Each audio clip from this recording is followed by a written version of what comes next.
Hello everyone and welcome to another transfer update with me, David Lynch. Now, there hasn't been one of these for a little while, and that's because things have been largely quiet around Liverpool in the transfer market, but that has very suddenly changed in the last 24 hours. The transfer market exploded into life really for the Reds, and a lot has been going on, so much for us to cover in this video.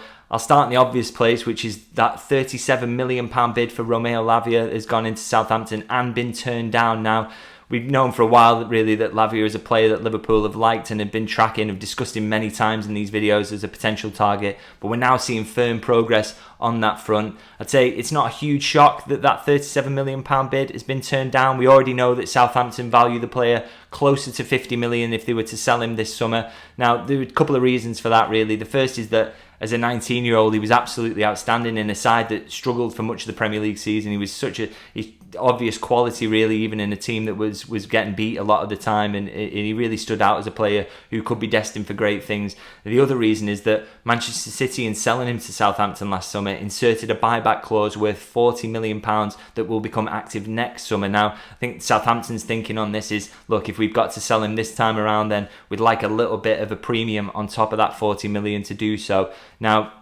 Liverpool have obviously gone in below that at £37 million, but I would emphasise that that is just an opening bid. My understanding is that negotiations will continue from this point with the aim of sort of reaching an agreement on fee. It'll be interesting to see where that comes out in terms of what Liverpool can keep Southampton down at, but by no means is this move dead after that initial bid was rejected. It's going to be one that develops over the coming days, and those negotiations, as I say, are ongoing now, so we will see progress. We will see another bid go in from Liverpool. We'll have to see how that shakes out in terms of, can Southampton get a fee they're happy with, and can Liverpool get this deal done? Because I know they will want to move fairly quickly on this one for a couple of reasons. One is that the pre-season tour to Asia is coming up, isn't it? That flight out to Singapore is on Thursday, and I'm pretty sure that Jurgen Klopp would love to have Lavia involved in that if he could, just to get the player bedded in as quickly as possible, and get things sorted so that he can learn the tactical concepts, meet his teammates, really get bedded into the squad in time for the start of the new Premier League season.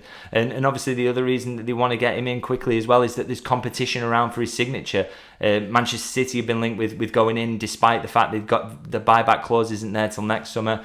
Chelsea had signed basically everyone this summer, and they've been linked to everyone. So, their move for Moises Caicedo seems to be stalling at the moment. So it could be one where they come back to Lavia, who they've got an interest in.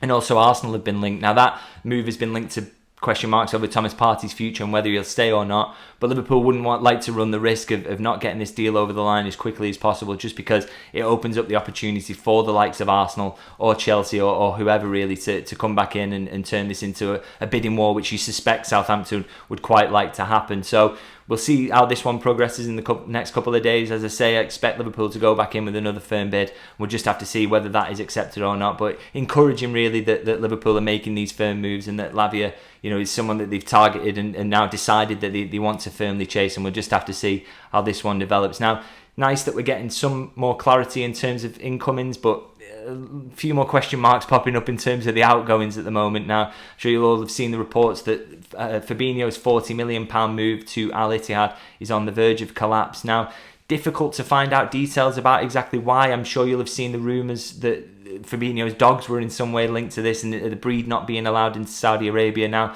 that's being played down as a potential reason for this falling apart, but it is hard to find out or get any clarity on exactly what the issue is. I'd say, using my experience as a journalist working in this industry, I'd say that whenever there are issues like this or moves are described at risk of falling apart, generally money is involved in some way, whether that be the size of the add-ons or the exact structure of the deal, or maybe the structured payment terms or something like that. These can cause moves to fall apart, and I would suspect that it's something to do with something along those lines at the very least. I would say all parties are sort of projecting a desire to get this deal done. Obviously, Fabinho is keen to make the move. He said he wants to link up with Nuno over there. Ittihad are keen to get in another hugely high-profile player as that Saudi Pro League expansion continues. And obviously, Liverpool, to get £40 million for a player who's 29 years of age and really struggled last season, they would love to get that deal over the line if they could. So there is a desire from all parties to get it done, but I would say it's not really confidence, but more of a hope at the moment. We'll have to see if they can work through those obstacles and get the deal done in the end.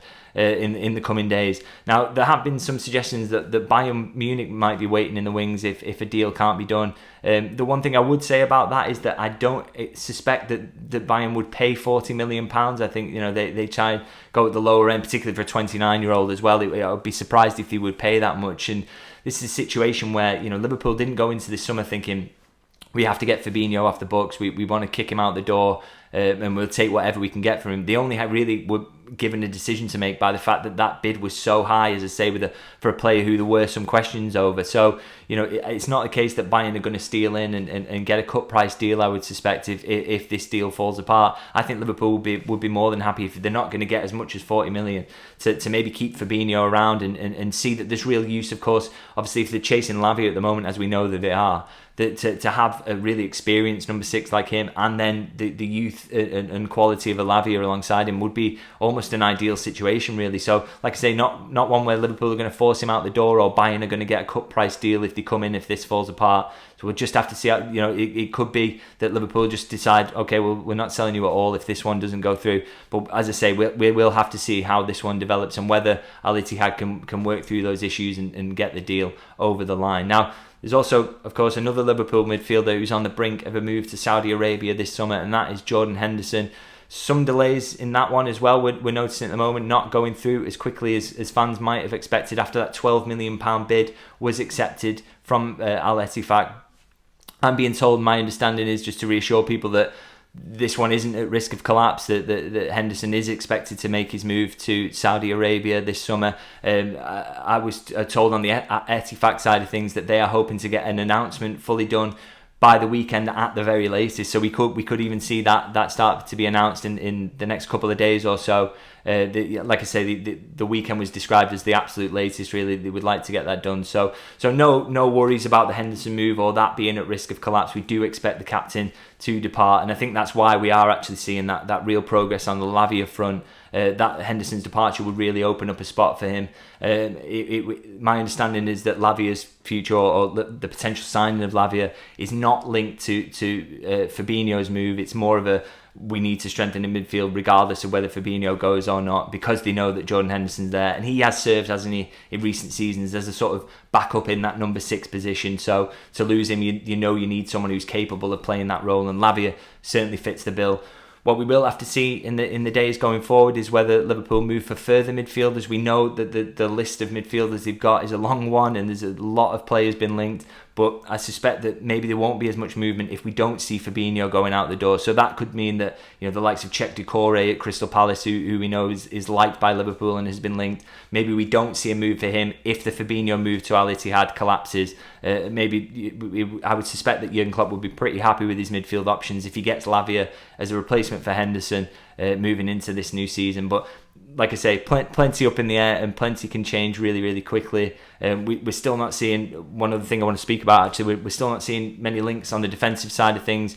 I said in my last video that Levi Colwill is basically out of bounds now. It's going to be virtually impossible to get a deal for him over the line this summer. We've already covered the fact that Van de Ven is not a player of interest to Liverpool this summer. The same goes for Inacio at Sporting. So we're not really seeing defensive links. Maybe that is something that we will see going forward when we get this situation in midfield resolved. I think going into this summer, defence was maybe seen as something that Liverpool would like to strengthen if they could, rather than the absolute priority that midfield is, and has become even more so now with those departures. So maybe a little concerning we're not seeing any links at the moment, but perhaps that's one that we see develop further into the window and a little bit later in the window, and if Liverpool have the capability to get in the defender, I'm sure that's something they will look to do. Now, obviously, if you want to keep track of all these moves, the latest on Fabinho, Henderson, Lavia, sure, there's so much more to come on that one. And the best way to do it is obviously to follow these videos and to like and subscribe if you're enjoying what I'm doing. Thanks so much for your support so far with these videos. Really enjoying doing them. And I'm sure I'll be back soon because things are really, really starting to happen in this transfer window for Liverpool.